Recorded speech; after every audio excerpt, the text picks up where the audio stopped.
What if Gohan kept his tail as a kid and it was never cut?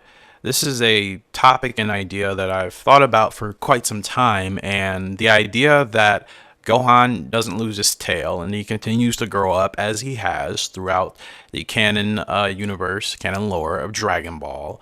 And you would think everything would probably be a status quo, or would it? I actually think that Gohan would somehow find a way to really master the strength of his tail and not to have it be used against him and to be a weakness like we've obviously seen with Vegeta, Goku, and pretty much all the other Saiyans. I think Gohan would somehow, some way, find a way to make his tail not be a detriment to his fighting style. I'm not sure if Broly kind of adopted something similar or if that was just kind of retconned, whatever the case. I think Gohan could figure it out. I think he's smart enough. I think that would be the difference in his character, that he would be even more intellectually sound as a fighter to essentially use his IQ and his smarts to figure out how he could increase his strength with the power of what's rooted in his tail without also letting that be a hindrance to him in battle. And I think that's what would actually make a Gohan with a tail a much more scarier fighter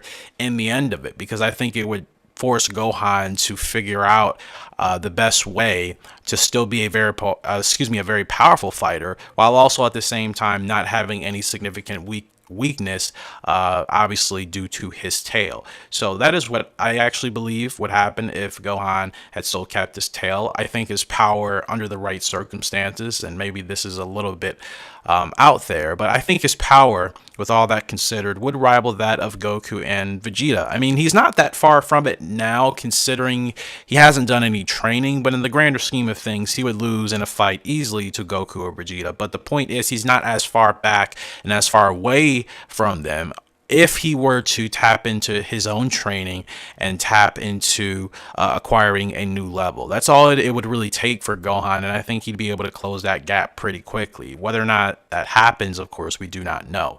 But for the tail being the point of topic, I do believe it would help his character to develop a little bit more depth in the fighting sense of the Dragon Ball world, and I think that's something most Gohan fans would actually appreciate. Of course, that's just kind of what I think. You guys can go ahead and let me know your thoughts on this down below, as far as whether or not Gohan's tail would make such a significant difference in him as a character and as a fighter that it would really kind of be the Gohan that probably most of us have wanted, or whether or not you could see the benefits that I've also disclosed in this video, and what I think could really be harnessed or harvested from Gohan's power while still having a tail as a part of his physiology. Feel free to comment below.